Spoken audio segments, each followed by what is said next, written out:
네, 오늘 최근에 상당히 이례적으로 나타났던 환율 흐름을 좀 살펴보도록 하겠습니다.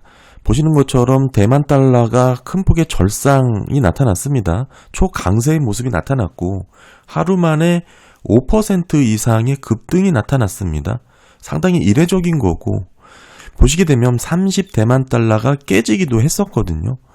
지금 이 흐름이 30년 반의 가장 큰 하루 변동폭이다 이렇게 볼 수가 있는데 이게 뭐 사실 집계 이후에 최대 상승폭이다 뭐 이렇게도 의미를 찾을 수가 있습니다. 전반적으로 최근 이틀 동안 대만 달러는 8% 정도 상승한 것으로 지금 나오고 있고요. 지난 금요일이었죠. 그때의 대만 달러 상승세가 30달러를 깨고 29까지 떨어지기도 했었는데 사실상 이렇게 크게 대만 달러가 절상이 됐던 과거 사례를 제가 쭉 찾아봤습니다. 개인적으로 제가 대만에 살고 있기도 하고 여러 가지 환율 문제에 있어서 상당히 중요하게 업무를 보고 있는 입장이다 보니까 궁극적으로 달러 환율에 대해서 민감하게 늘 확인을 하고 있습니다. 첫 번째, 대만 달러가 초강세를 보이면서 절상이 되었다고 하지만 이게 긍정적으로만 볼 수 없는 부분은 외국인 자금이 들어와서 달러를 매입한 흐름이다라고 보긴 어렵습니다. 한마디로 리스크 온이 확산되면서 궁극적으로 위험자산의 매수세가 생겼다 이렇게 보기보다는 대만 내 미국 달러를 매도하는 현상으로 주도가 됐다 이렇게 해석을 할 수가 있습니다. 그렇기 때문에 대만 달러가 이렇게 큰 폭의 절상이 나타났음에도 대만 가권 지수는 떨어졌거든요. 폭스콘이라든 TSMC 대부분의 기업들이 물론 대만 자체가 수출 유지의 경제 구조를 갖고 있다 보니까 아무래도 대만 달러의 이런 흐름이 나타났다. 타격을 받을 수밖에 없겠죠. 대부분의 증시가 약세로 전환이 되는 모습이 나타났습니다. 사실 지난주만 하더라도 TSMC 실적, 특히 가이던스에 대한 기대감이 반영이 되면서 주가가 한 6% 이상 상승하기도 했는데 그 상승분을 모두 반납할 정도의 이런 환율 변화다. 이렇게 이해하시면 될 것 같고요. 사실상 아무리 TSMC라 하더라도 이 정도의 환율 변화라면 여기에 맥을 주지 못한다 이렇게 볼 수가 있습니다. 시장에서의 이런 반응 크게 두 가지로 정리를 할 수 있습니다. 첫 번째는 아직 확인된 내용은 아니지만 미국에 절상 압력이 있었나 이런 부분의 이야기가 늘 나오고 있죠. 역시나 확인되지 않은 카더라 내용이긴 한데 더욱 의심이 될 만한 내용은 대만 총통조차도 최근에 미국과 협상을 마무리 지면서 환율 문제는 언급하지 않았다라고 발표를 했는데 사실 개인적으로 저는 정치인들의 발언을 반대로 해석하는 게 오히려 맞을 확률이 늘 많았다라는 점을 놓고 보면 미국의 이런 압력도 없지는 않았을 것이다. 저는 그렇게 보고 있고요. 다만 미국 입장에서도 미역 합의가 진행 중인 어느 정도 대만 달러든 해당 국가의 통화 강세를 요구하는 움직임이 분명히 있었을 것이다. 없지는 않았을 것이다. 저는 그렇게 보고 있습니다. 다만 이런 부분이 과거의 프라자 합의나 이런 흐름처럼 극단적으로 나타나기보다는 관세 협상이 큰 흐름 가운데 나타나는 그 정도의 압력일 것이다. 이렇게 보고 있습니다. 결국 관세 부과 후 해당 국가의 통화를 약세로 만들어버린 일을 막아야 되겠다. 이 정도의 흐름이지 예전의 프라자 합의와 같은 그런 큰 흐름이다. 이렇게 보기는 좀 어렵고 특별히 대만 달러가 글로벌 시장에서 유동성이 그렇게 풍부하지가 않기 때문에 사실 원화도 이 여파를 받았죠. 범주가권 통화로 모두 묶이면서 받았는데 전반적인 그 핵심에는 중국 위안화가 있다고 봅니다. 아무래도 위안화가 강세를 보이면서 위안화 환율은 아무래도 중국 정부에서 통제하는 영향이 크기 때문에 그런 부분에서 대만 달러가 가장 큰 영향을 상대적으로 받았다. 이렇게 볼 수가 있겠고요. 특히나 아까도 말씀드렸다시피 미국이 협상을 하는 가운데 이 환율 문제를 압박했을 것이다. 어느 정도 일정 수준은 인정하지만 과도하게는 제가 그렇게 보지 않는 이유가 타이완 달러도 마찬가지고 뒷부분에 설명드릴 엔화의 흐름도 마찬가지입니다. 엔화가 강세가 되면 사실상 미국 증시와 미국 자산에 대한 매도세가 높아지기 때문에 이런 부분에서 미국 정부, 특히 트럼프가 하고자 하는 그런 굵직한 정책이 제대로 영향을 받지 못할 수가 있어요. 한마디로 금융시장에 충격을 줄 수 있다는 뜻이죠. 쉽게 말씀드리면 작년에 나타났던 엔캐리 트레이드 청산 같은 현상이 다시 한번 불거질 수 있다. 이렇게 볼 수가 있는 건데요. 보시는 이 차트는 대만 달러와 미국 증시의 흐름을 비교해본 내용입니다. 보시면 이 파란 선이 대만 달러 대 미국 달러의 흐름이죠.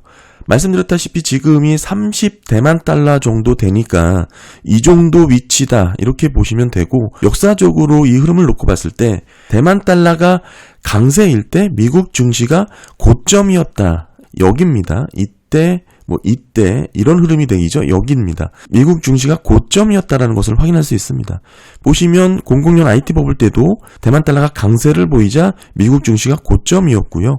마찬가지로 08년 금융위기 때도 대만 달러가 강세를 보이자 미국 증시가 고점이었습니다. 그리고 2020년도도 마찬가지로 대만 달러가 강세를 보이고 미국 증시가 고점이었고 지금도 대만 달러가 강세를 보이고 있죠. 이런 흐름이라면 미국 증시가 고점일 가능성이 높다. 뭐 이렇게 흐름을 정리할 수가 있습니다. 대만 달러가 약세일 때는 미국 증시가 저점이었다. 이런 내용으로도 해석이 되죠. 반대로 보시면 대만 달러가 약세일 때 미국 증시는 저점이었고요. 이때도 약세였죠. 저점이었습니다. 대만 달러가 약세였을 때 이때도 정확하게 저점이었죠. 마찬가지로 이런 흐름 가운데 지금은 대만 달러가 강세기 때문에 미국 증시가 고점일 가능성이 높다. 저는 그 트리거가 대만 달러 28달러를 보고 있습니다. 과거에도 28달러를 이탈할 때 결국엔 증시 충격이 있었다는 것을 체감을 했기 때문에 이 정도 흐름 계속 이어질지 좀 중요하게 보시면 좋을 것 같고요. 그리고 사실 대만 달러의 이런 환율 변동도 의미가 있겠지만 정작 금융시장에 직접적인 영향을 미치는 것은 일본은행이겠죠. 엔화의 움직임입니다. 사실 제가 중요하게 봤던 흐름 중에 한 번이 이번 상반기 안에 일본은행이 금리 인상을 단행할까 이런 부분을 중요하게 봤었는데 어느 정도 1달락이 되는 분위기죠. 그로 인해서 위험시장에서는 어느 정도 한숨을 돌리는 그런 분위기가 좀 생겼다. 이렇게 볼 수가 있습니다. 지금 현재 일본이 0.5% 기준금리를 동결을 했습니다. 2회 연속이 된 것이죠. 그러니까 지난 1월달 일부터 총 3번이 0.5% 동결이 된 상황입니다. 이렇게 동결을 하게 된 주요 배경에는 올해 경제 성장률을 반토막으로 낮춰서 하향 조정했어요. BOJ가 애초만 하더라도 1.1% 경제 성장률을 달성할 걸로 봤는데 이번에 0.5%로 크게 낮췄습니다. 그러면서 우에다 총재는 기저인플레이션 목표 전망 달성 이 부분이죠. 아무래도 목표 물가 달성이 2% 수준이니까 이 달성 시점을 좀 지연될 수 있다. 늦춰질 수 있다. 이렇게 전망을 했습니다. 그러니까 물가는 높은 수준이 오래 유지가 되고 경제 성장률은 좀 떨어진다. 이렇게 본 것이죠. 그러면서 금리 동결을 단행을 한 것이고요. 물론 우에다 총재 같은 경우는 이렇게 전망을 했으면서도 꼭 금리 인상이 늦어지는 것은 아니다. 이렇게 얘기를 했습니다만 사실상 앞뒤가 맞지 않는 얘기죠. 그러다 보니까 시장 반응은 올해 안에 BOJ가 금리 인상할 것이다라고 전망하는 기대치가 상당히 떨어졌습니다. 사실상 사라졌다. 이렇게 볼 수가 있고요. 이번 BOJ 통화정책 결정 전만 하더라도 상반기 1회는 가능할 수도 있다라고 봤던 게 시장의 컨센이었는데 이번 동결 이후에 BOJ 입장을 확인한 후 올해 인상 가능성이 1회가 채 되지 않는 그런 흐름이 나타나고 있습니다. 아까도 말씀드렸다시피 기대 인플레이션 목표 달성 시점이 좀 느려졌다, 지연됐다라고 말씀드렸잖아요. 그러다 보니까 경제 전망에 있어서도 결국에는 코어 CPI가 2.1에서 2.3으로 상향 조정을 했고요. 정리를 해보면 이렇습니다. 미국의 관세 영향으로 디플레 압력이 커졌고 물가 상승 압력도 계속 지속되는 방향으로 유지가 되고 있다. 이러다 보니까 완화적인 통화정책을 계속 유지하기에는 개인적으로 저는 어려울 것이다 이렇게 보고 있습니다. 아무래도 물가 상승 압력이 계속 유지가 되고 있는 상황이기 때문에 그런데 결국 중앙은행들은 물가에 굴복을 할 수밖에 없다 이렇게 보게 되는 것이죠. 그럼에도 이번에 동결을 한 이 결정의 내막을 나름대로 생각을 해보면 결국 사실상 BOJ 같은 경우는 금리를 올렸어야 된 타이밍에도 제때 움직이지 않았다. 결국엔 이 환율의 움직임의 영향이 컸다. 저는 이렇게 보고 있습니다. 지금 엔화당 달러가 140엔 초반대로 형성이 돼 있죠. 143엔 정도로 보이는데 이 정도의 엔화 강세가 유지가 되고 있기 때문에 아무래도 급하게 금리 인상에 대한 움직임이 조금 완화되지 않았을까 이렇게 보게 되는 거고요. 더불어서 대만 달러의 절상, 강세의 모습과 맞물려서 보게 되면 엔화의 움직임도 사실 비슷한 흐름입니다. 이 140엔 이하로 떨어지게 된다면, 즉 엔화 강세가 더 두드러지게 나타나게 된다면 이 또한 말씀드렸다시피 NK 트레이드 청산의 트리거로 작용될 여지가 충분히 있다라고 봐야 되겠죠. 금리 차의 문제가 아니고 환율 변화의 차이가 상당히 크다라는 겁니다. 지금 보여줬더니 대만 달러가 며칠 안에 8% 이상의 변동성을 보여줬잖아요. 금리 인상이 문제가 아니라는 것이죠. 누가 먼저 미국 증시를 던지고 탈출하냐, 이 움직임으로 확산될 수 있다라는 것입니다. 그 트리거가 대만 달러가 28달러라고 말씀을 드렸고 엔화가 140엔 정도다.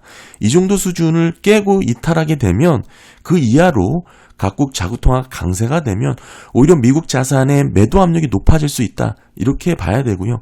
여러분들 많이 들어보실 수 있을 텐데 달러의 이 스마일 이론이 있습니다. 결국 약달러의 흐름이 이어지다가 경기 침체가 본격화되면서 다시 강달러의 흐름으로 이어지는 게 스마일 이론이죠. 한마디로 지금 그런 궤도 안에 움직임이 정확하게 일어나고 있다.